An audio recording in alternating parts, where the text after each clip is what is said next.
The Trump administration has been very clear. They are not interested in following up on any of the new revelations from the latest batch of Epstein files. Really, not at all. Trump's Deputy Attorney General and former defense attorney Todd Blanche said as much last night. Is there any chance that any of these individuals WHO partied with Epstein and engaged in, relations with minors will be prosecuted? Any chance? We will always investigate any evidence of misconduct. But as you know, it is not a crime to party with Mr. Epstein. It's not a crime to party with Mr. Epstein. I guess not technically, though he is a massive sexual predator, so I'm not sure it's something you brag about either. Point is, that's quite the line from an administration that spent years whipping up the base, telling them they would be the ones who would do everything possible to get the truth out about Epstein and any co-conspirators. It's also quite a line considering the fact that the documents do appear to contain new information that, well, might be worth another look if one were so inclined. Like communications between Epstein and Trump's Commerce Secretary Howard Lutnick or between Epstein and Trump's top donor, Elon Musk. I mean, Lutnick claims he spent zero time with Epstein, and Musk says he never partied with Epstein or went to his island. Of course, simply having your name appear in the Epstein file. It does not make a person guilty of any crimes, but apparently we are supposed to just take Trump's word for it that there's nothing to see here. Elon Musk was also in there and so was your Commerce Secretary Howard Lutnick and correspondence that he had with him. Did you read those new files that were published by the Department of Justice? I have a lot of things I'm doing. A lot of things I'm doing. I don't know. You mentioned two names. I'm sure they're fine. Otherwise it would have been major headlines. A lot of women who were survivors of Epstein's are unhappy with those redactions that came out. Some of them entire witness interviews are totally blacked out. Do you think that they should be more transparent? They thought they released too much. I heard that and you're telling me something else. So I think it's really time for the country to get onto something else. Really, now that nothing came out about just let's everybody move on, shall we? Well, we're not going to move on, obviously. But joining me now is new Democratic Congressman and member of the House Judiciary Committee, Dan Goldman. Okay, we've all been wading through, news organizations, committees and members of Congress, all of these documents that have come out. And there are certainly many in there. There was information in there that came from tip lines that is unsubstantiated and things like that. But there are some pieces of information in there that feels like they could warrant follow-up. But let me ask you this from more of you're a former prosecutor, is there stuff in there that you've seen that you think warrants more questioning, more investigation, more follow-up?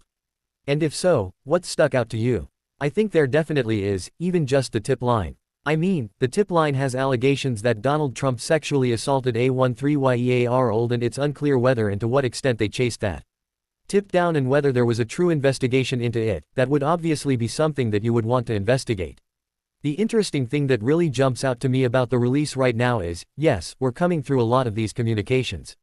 And certainly, I don't think anybody should be so glib as Mr.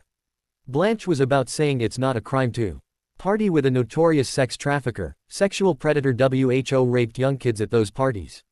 But the survivors that I have been communicating with are really upset. And they're upset for multiple reasons. They're upset because notwithstanding all the time we heard about these redactions and why they were a month and a half late, and last March they were spending hours and hours, thousands of hours redacting. The redactions were incomplete, and the whole point of the redactions under the law is to protect victim identification information. They published nude photos of potential victims. I saw one document that was literally the subject of an email was Epstein victim list. And there were about 30 plus, I'm sure you saw this, 30 plus names on it. One name was redacted, so it's not like they just missed the page. They chose not to redact those. And then when you hear the Department of Justice say, oh, there's nothing to investigate here, we would need, I think Blanche said in that interview with Laura Ingraham, oh, well, the emails aren't enough, pictures aren't enough, we would need witnesses. The survivors have been asking to meet with the Department of Justice and they have not been given that opportunity. So how can you sit there saying you need witnesses when you are not allowing the witnesses to come in? And so this is just part of a continued and massive cover-up that has been going on for a year now, where clearly they are trying to protect either Donald Trump, and there is a lot that needs to be investigated about Donald Trump in there, or others that is within their orbit, because there are still millions of pages that haven't been turned over. I have about 12 follow-up questions from everything you just said on the tip line. I ask that because I think so many people out there, you're seeing all this information flow. You don't know what to overvalue or undervalue. Obviously those things are unsubstantiated, but what you're saying, it sounds like, is those things should be looked into. They should have been followed up, or they would have been followed up on perhaps by a normal Department of Justice.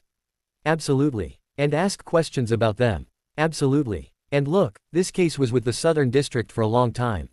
I'm sure that they did a lot of this investigation and some of this investigative work, whether it's the tip lines or not.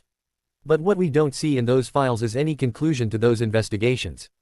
I think there appear to be many reports that are not in there, and there are a lot of reports that redact people who may be co-conspirators, which is exactly what they were not supposed to redact. So we have asked on the Judiciary Committee for time. They've offered us to go to the Department of Justice and review the UN redacted materials, and we're looking to do that as soon as we possibly can.